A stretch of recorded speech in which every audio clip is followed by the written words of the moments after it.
Well, the AFL qualifying rounds are now complete, with some teams succeeding, some teams failing, and some teams just crawling over the line to the semi-finals.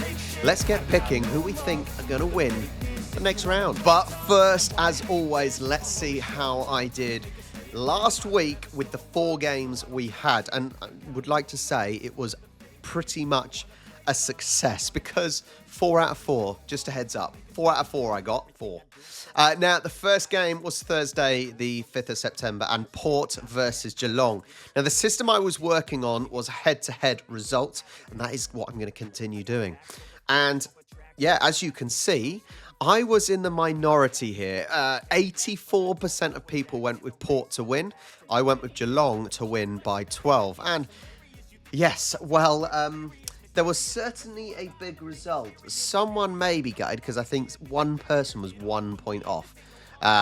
But Geelong go through to the Prelim Finals. And what an absolute flop from Port. I did make the comment that I don't think Port have the balls to get over the line. And I had comments saying, what are you talking about? I was correct. And that was from my experience last year when Port played at home against GWS and just didn't turn up. And they lost to a GWS side who was really bad as well. So experience, just from my personal experience, that is what I saw. And clearly it's happened again, which is a shame because I quite like Port. I don't mind, Adelaide Oval's an awesome stadium. And Geelong play in the litter box, which is, a little less appetising for me, to be honest. But Geelong get the win.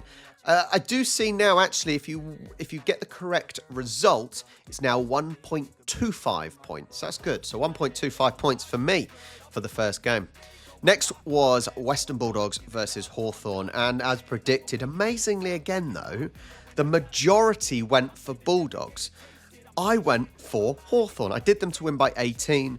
They won by 37. A very, very good result for Hawthorn. That is the Dogs out, and they will try again next year. A shame, because actually Bulldogs haven't been that bad this year. They've been all right, whereas Hawthorn have kind of had that late splurge and managed to get into the top 8. But well done to Hawthorn, 99 points, just almost making the 100. I get the 1.25 points for the result. Lots of people did not, so I'm going to take that. And only a few people got a close result as well. Then, yes, this was at 6:20 a.m. in the morning for me. So I did wake up and I did watch it on TV. I didn't do a watch long because I was knackered, but I watched the whole thing thinking we're about 20 points behind all game. But you only need to be leading when the final siren goes. What a mark by Heaney. Oh, that was sensational. That's got to be up there for mark of the year for sure. He had an absolutely sensational game. All I'm going to say is my song, Isaac Heaney, Sydney Goal Machine, is a great song and should be sung about him. But the majority of us got it correct. Now, unfortunately, I did not get it close on the scoreline because we only just won by 6 points. But 88-82, take that all day long. Now, obviously, we go through to the prelim finals again. GWS, they get a second chance. They do get a second chance, so lucky for them. 1.25 points for me. And the last game from last week was Brisbane versus Carlton. And yeah, not many people had any confidence in Carlton. Wow. What was it? It's been since 1975. Carlton are the first team to get 0 points. Is it in the first quarter or the first half? Something like that. They were truly atrocious. And the fact that actually they ended up on 71 is crazy. I think Brisbane just sort of think, yeah, let's not upset them too much. Because Carlton were awful. And I feel so bad. Actually, no, I don't really. But Freo and Collingwood let themselves down. Carlton, they always gave Carlton that chance to be in the finals. And Carlton spaffed it up the wall, basically, didn't they? They were shocking. A deserved win from Lions, for sure. So the good thing is, though, I do get a close score as well. So I get the 0.5 and the 1.25 for the result. So a good week with all 4 correct. So I would say we may be getting a little less movement now because there's less games, less points up for grabs.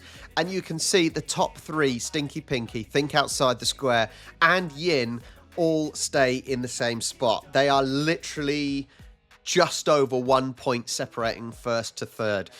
But then you do get a little bit of movement. Judo is up 2, Metal King down 1, Rach up 2, Frenchie down 2, RPN down 1. AFL Legend goes up 4 places, breaks into the top 10, and Shrek the Third down 1 to 10. That is the top 10. Let's see any other big movers. Doofus has moved up 5 places. Gurud is down 4. Jackson, he is trying to make the top 10 last year's winner. Oh no. The wooden spoon goes to WM Footy NRL. Unlucky buddy. Bildan is up 6. Keyboard Warrior is up 8. Up 5 is Beauregard and New Elijah. Down 5, Adelaide Bulldog.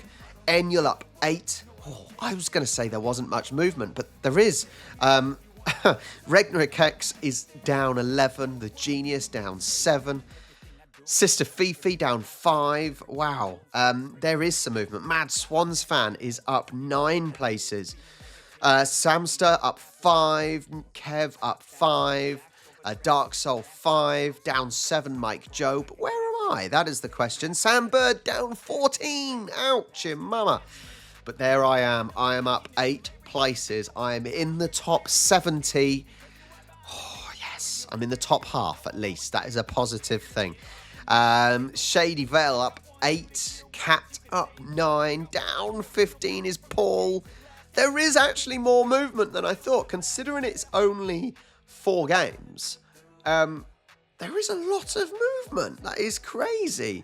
The golden hat actually down in 119th place goes to Brownie 16. Crazy, absolutely crazy. Here are the finals. A lot at the bottom are not movement. So there we have it for that week. So we do only have 2 games to pick from this week, and it is the semi-finals, which is always weird because I wouldn't call this the semi-finals. This would be the quarter-finals, and your prelim finals would be the semi-finals, and then the final is the final. But whatever, you call it the semi-finals, so that's what we're going to do. Friday the 13th at the Adelaide Oval. So Port get another chance at home, even though they lost. Fair enough. Port versus Hawthorn. This is an interesting one because Port, obviously, they were disappointing, weren't they? Not quite as bad as Carlton, but they were disappointing, and they did play at home. But the system that worked in the last round was head-to-head. The last 5 games and how they did. Now, granted, Hawthorn have had a poor last couple of years. This year they've done well. But if you look at that, Port have won 4 of the last 5 and Hawks have won 1. So with head-to-head, it is Port. Now, you would think and hope that after last week's result, Port, who did not play well enough, will get a kick up the backside and things can possibly improve. They are at home, so that may be some advantage that clearly wasn't an advantage last week. So I'm going to go probably against what a lot of people are going to do. I expect now, after the last performances, a lot will go for Hawks. But head-to-head, that is what we're working on this week. Head-to-head. So Port to win. Who knows? This is the amazing thing. Now we're in the finals. You only have to have one bad game and you're out, sort of, unless you finish top 4. Anyway, so let's go Port, because they have the better head-to-heads. Let's go Port by 10. Port by 10, fairly tight. I don't know if there is much separating these teams, although in the league, 64 points compared to... That might not be technically correct. I'm looking at maybe it's an old, I don't know, against 56. So, yeah, let's see. But then on Saturday the 14th, it is Giants Stadium, Giants versus Brisbane. Brisbane, obviously, they got through by winning their first game. They finish outside the top 4, so they have that extra game. Anyway, Giants obviously lost to the mighty Swans. Head-to-head wise, GWS 2, Lions 3. Look, Giants played all right. They did play all right. And they kept managing just to squeeze away from the Swans until they bottled it at the end. And you could almost see that coming. Lions, yes, they finished 5th. They should have really finished in the top 4. So they've let themselves down on that side. But Lions, they didn't start amazing, but they certainly finished pretty well. Lions are a strong team. I know they're not at home. I know Giants are at home. But 3-2 to Lions says they're going to win. So, and that is the system we're going. You can't argue with that. You can't argue with that. So Lions are going to win this. Lions are going to win this. Let's do by 10. Let's do by 10 as well. Who knows? Who knows what the difference is going to be? Most of these teams here now should be fairly even. So they're my picks for this week. So we've gone Port by 10 and Brisbane also by 10. Both teams to make it to the Prelim Finals to face Geelong and Sydney Swans. Interesting. I really don't know which way it's going to go. I'm hoping my method will work. But thank you so much for joining me all season. What a win by Swans. GWS must be gutted, absolutely gutted, but it is hilarious. Amazing mark by Heaney. Just brilliant. Just brilliant. But there we have it. Thank you so much. Please do like and subscribe. And as always, I will catch you next week.